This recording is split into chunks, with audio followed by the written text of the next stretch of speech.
Баршаңызға қайырлы күн достар. Бүгін сіздермен өте керемет болып шығатын оладьилердің рецептімен бөлісетін боламын. Ол өте керемет, жұмсақ болып шығады. Ал ендеше біз бастаймыз. Ыдысымызға 2 дана жұмыртқамызды жарып саламыз. Оның үстіне шым тұзымызды, қантты саламыз. Қантты өздеріңіздің тәттіліктеріне байланысты көп немесе аз мөлшерде салуларыңызға болады. Венчиктің көмегімен араластырамыз.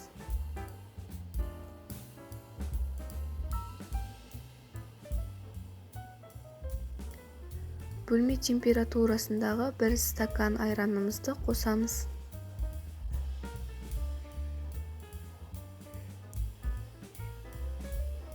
Дайын болғаннан соң ұнымызды еліктен өткіземіз. Менде алдын ала ұнның үстіне ас содасы қосылған. Осылай ұнымызды бөліп салып отыра, қоймалжың массаға дейін ұнымызды салып араластырамыз.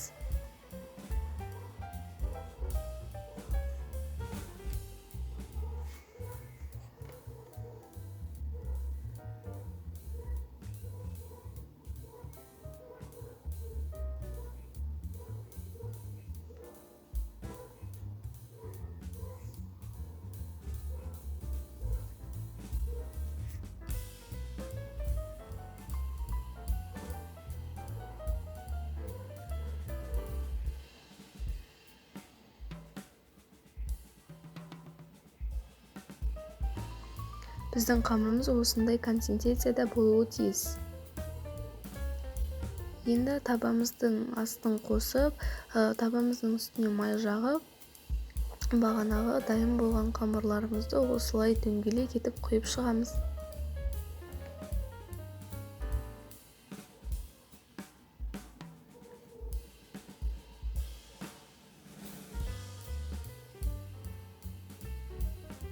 Осылай екі жағына қызарғанша пісіреміз. Оларды қарап тұрыңыздар, ол өте тез піседі.